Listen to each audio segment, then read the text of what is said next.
The first and simplest kind of transformation to consider is a vertical shift. We're going to illustrate this with an absolute value graph. Here we have y equals the absolute value of x, which is that v, and we're going to see what happens when we draw the graph of y equals the absolute value of x minus 4. So the first time we do this, we'll fill in a table of data. To get from the absolute value of x to the absolute value of x minus 4, the easiest way will be to just subtract 4 from each of the y values in the first table. So this would become -1, this next one would become -2, -3, -4, -3, -2, and -1. Again, each time taking the y value from the table above and just subtracting 4. So if we plot these points now, we see that they look like this. We maintain the V shape, but it is in a different position.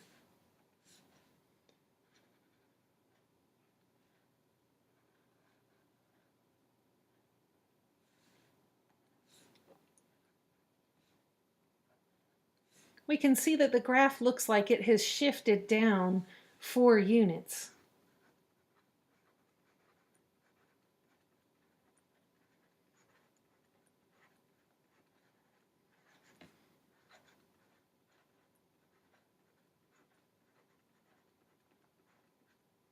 Vertical shifts are very nice and intuitive because it makes sense that subtracting 4 from the function has the effect of subtracting 4 from all the y values, which has the effect of shifting the graph down 4 units so that the graph maintains its shape but is in a different position. So it's reasonable to now ask what we would expect the graph of y equals the absolute value of x plus 5 to look like.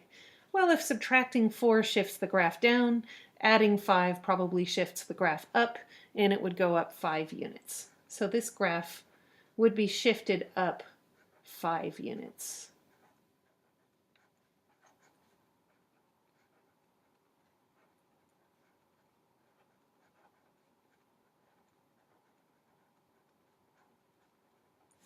We have a little summary here of vertical shifts. Shifts up and shifts down both have this form where we have a function that's already known and we're adding or we're subtracting a number to the outside. If we're adding a number, the graph goes up. If we're subtracting a number, then the graph goes down. Very nice and intuitive.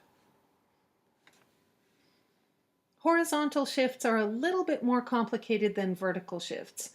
This time we're going to look at a parabola. We could be doing a horizontal shift with an absolute value function just as easily as with a parabola, but we will do this with the function y equals x squared, and we're going to fill in data for the function y equals x minus 1 in parentheses quantity squared.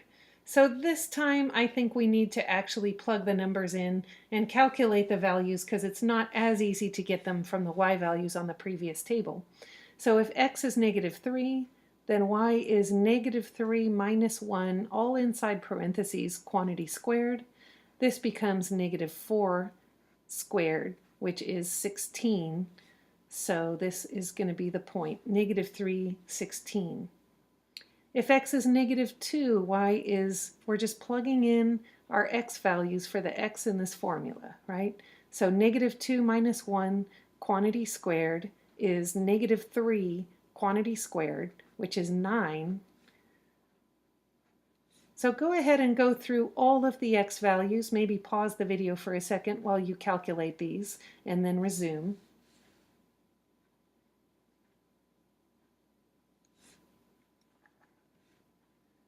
We should get these values 16, 9, 4, 1, 0, 1, 4.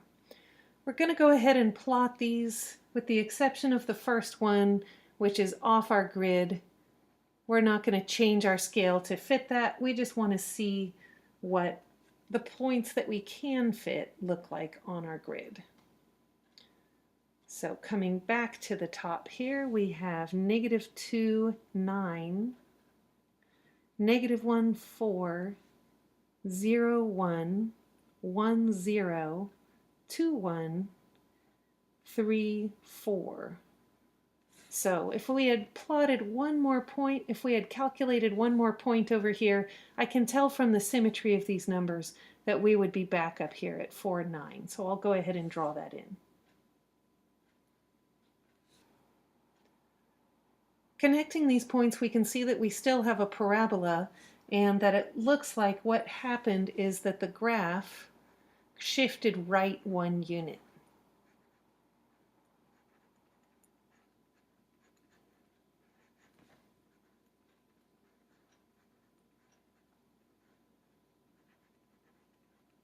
Now let's take a moment to emphasize we subtracted 1.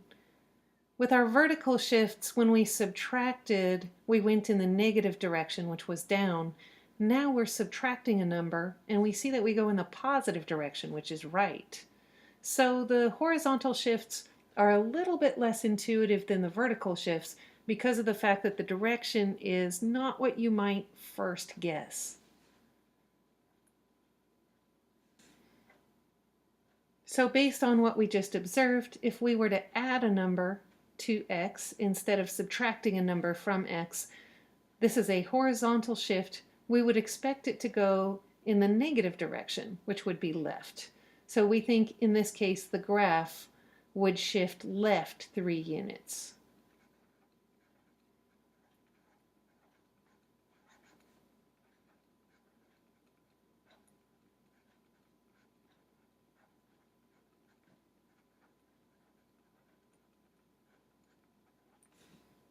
Now for our summary of horizontal shifts, we want to remember to be cautious about that opposite direction, right? A number subtracted directly from x causes the graph to shift right. A number added directly to x, a positive number, causes the graph to shift left. But really we start to fully understand horizontal shifts when we compare them to vertical shifts. Notice that in these vertical shifts, the number is added at the end. It's the last thing that you would do with the function, right? So that plus c is outside of the function, right? The base function.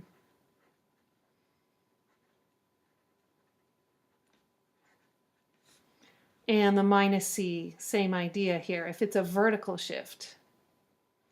If what we have is a horizontal shift, then that minus c or that plus c is added or subtracted directly to the x variable.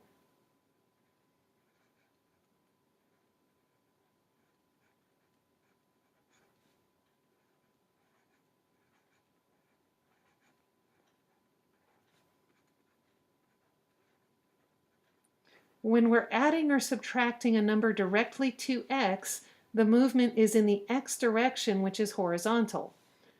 When that's not the case, when that number is added or subtracted at the end, the movement is in the y direction, which is vertical.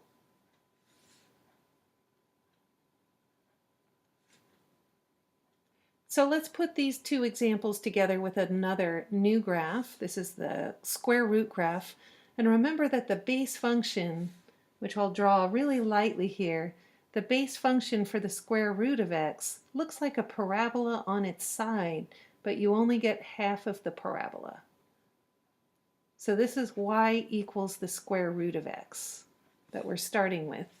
Now, to look at the function we're given, we can see that we have a 1 that's added directly to the x variable, and we have a 3 on the outside of the base function that is subtracted. The 3 that's outside of the base function and subtracted is going to be a vertical shift. So the first thing we want to think about is vertical versus horizontal. I know this is a vertical shift because it's outside of the function. And now I can think about the direction. The vertical shifts go in the intuitive direction. If the number being added is positive, it goes up. If we're subtracting, it goes down. So this is going to be a shift down 3.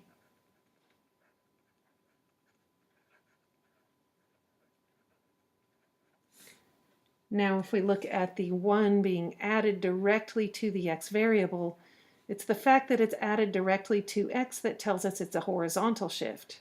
So the first thing we decide is horizontal versus vertical. After we've decided horizontal versus vertical, we think about the direction. The horizontal shifts are always a little bit counterintuitive. This is an added number, and yet the movement is going to be in the negative direction. So that means it's going to go left 1. So what we want to do to draw this graph is pick a nice starting point of our base function. This starts at the origin. So from the origin, I am going to go left 1 and down 3 to get to my new starting point for my graph. From here, I can either try to redraw the same shape, or I can take a bunch of reference points of the original graph and shift each one individually. If I do the second idea, that is going to look like this. I know that square root of x goes through 1, 1. So I'm going to take the point 1, 1 and shift it left 1 and down 3 to get a point that's on my graph. Then I'm going to take this point 4, 2, shift it left 1 and down 3 to get a point on my graph. And eventually I should have enough points to draw y equals the square root of x plus 1 minus 3.